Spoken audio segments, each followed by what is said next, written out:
ফরিদুদ্দিন আপনি লিখেছেন, আলহামদুলিল্লাহ, ইনশাআল্লাহ, জাযাকাল্লাহ। এসব বাক্য উচ্চারণ নিয়ে অনেকে প্রায় প্রশ্ন তোলেন, এটা নাকি বাঙালি সংস্কৃতির বিরুদ্ধে। আপনার মন্তব্য কামনা করছি।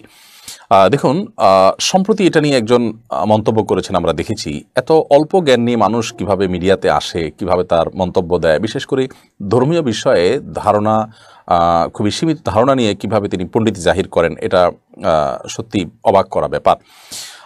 ইনশাআল্লাহ, আলহামদুলিল্লাহ, জাযাকাল্লাহ, সুবহানাল্লাহ, মাশাআল্লাহ, এই জাতীয় শব্দ যেগুলো আছে এগুলো ইসলামী পরিভাষা।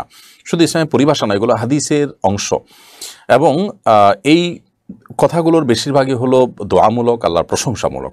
হাদিসে যেভাবে এসেছে হুবহু এভাবে এটা উচ্চারণ করাটাই হলো উত্তম। যদিও সেটার বাংলায় বললে বিষয়টি আদায় হয়ে যাবে। আমি ভবিষ্যতে কোনো কাজ করব, তাহলে আমি যদি বলি ইনশাআল্লাহ, তাহলে সেটা উত্তম হবে। আর যদি আমি বলি আল্লাহ যদি চান, তাহলে বাংলা বললেও ভবিষ্যতে আল্লাহ তাআলা কোনো কথা বললে যে আমাদেরকে ইনশাআল্লাহ বলতে বলেছেন। আল্লাহ বলেছেন কোরআনে কারিমে, ওয়ালা তাকুলান্না লিশাইইন ফাআলুন যালিকা গাদা। সূরা কাহফে আল্লাহ বলেছেন যে ভবিষ্যতে কোনো কিছু তুমি করতে হলে বলবে ইল্লা ইনশাআল্লাহ, ইনশাআল্লাহ বলবে। তো ইনশাআল্লাহর জায়গায় আল্লাহ চাহেন, তো আল্লাহ যদি চাহেন এরকম বললেও হয়ে যাবে। ঠিক একইভাবে আলহামদুলিল্লাহ, প্রশংসা আল্লাহর, এভাবে বললে হয়ে যাবে। জাযাকাল্লাহু খাইর, আল্লাহ আপনাকে উত্তম বিনিময় দান করুন, এটা বললেও জাযাকাল্লাহ খাইর বলার সওয়াব আদায় হয়ে যাবে। তবে নবী সাল্লাল্লাহু আলাইহি ওয়াসাল্লামের ভাষ্য এবং আরবিটা যদি কেউ বলতে পারেন, তাহলে সেটা অধিকতর উত্তম। সেটা বলার কোনো অপেক্ষা রাখে না, কারণ এটা হাদিসের হুবহু দোয়া। যে কোনো দোয়া, কারণ হাদিসের হুবহু দোয়াটাকে উচ্চারণ করতে পারলে সেটা অধিকতর উত্তম। যদি কেউ মাতৃভাষায় সে দোয়াটা পড়েন এবং আল্লাহর প্রশংসামূলক সমস্ত তাসবিহ বা বাক্যগুলো পাঠ করেন, তাতেও তার দায়িত্ব আদায় হয়ে যাবে।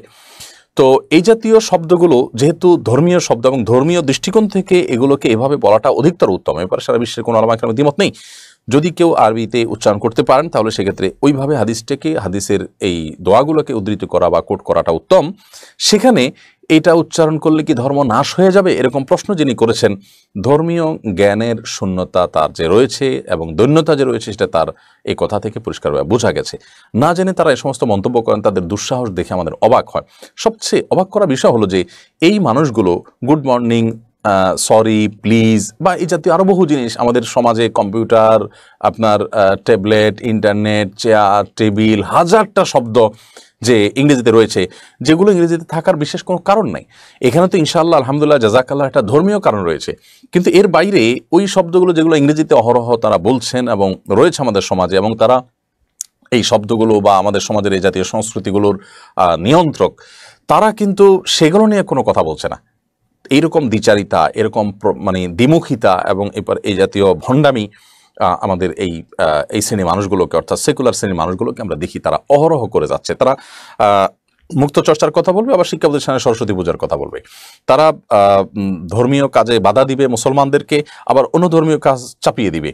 তারা একের পর এক দ্বিচারিতা দেখিয়ে যাচ্ছে এবং তাদের ডাবল স্ট্যান্ডার্ড তারা প্রদর্শন করে চলেছে। তো এই মানুষগুলোর ব্যাপারে আমাদের সাবধান হতে হবে, সতর্ক হতে হবে, এবং কোনো অবস্থাতেই আমরা এই মানুষগুলোকে আমাদের এই সমাজে, আমাদের নিজস্ব যে সংস্কৃতি আছে, এই সমাজে হিন্দুদের সংস্কৃতি রয়েছে, মুসলমানদের সংস্কৃতি রয়েছে, খ্রিস্টানদের সংস্কৃতি রয়েছে, প্রত্যেক জাতি, প্রত্যেক ধর্মের মানুষের যে নিজস্ব সংস্কৃতি আছে, সেই সংস্কৃতি নিয়ে তামাশা করা মানুষগুলোর ব্যাপারে আমাদেরকে সতর্ক হতে হবে এবং এদের মুখোশটাকে উন্মোচন করতে হবে। আমরা মনে করি যে তাদের এই সমস্ত উক্তির কারণে মুসলমানরা তাদের এই সমস্ত শব্দগুলো উচ্চারণ কোনোভাবে বন্ধ করবে না, বরং এগুলো উচ্চারণ আরও বাড়ছে। আলহামদুলিল্লাহ, তাদের গাত্রদাহ হবে। আরবির এক একটা অক্ষরই তাদের গাত্রদাহের কারণ। সেখানে এক একটা শব্দ, এটাতে তারা জ্বলে পুড়ে মরবে। আল্লাহ বলেছেন, কুল মুতু বিগাইজিকুম, তোমরা তোমাদের গোস্বায়, তোমাদের রাগে, ক্রোধে পুড়ে মরো।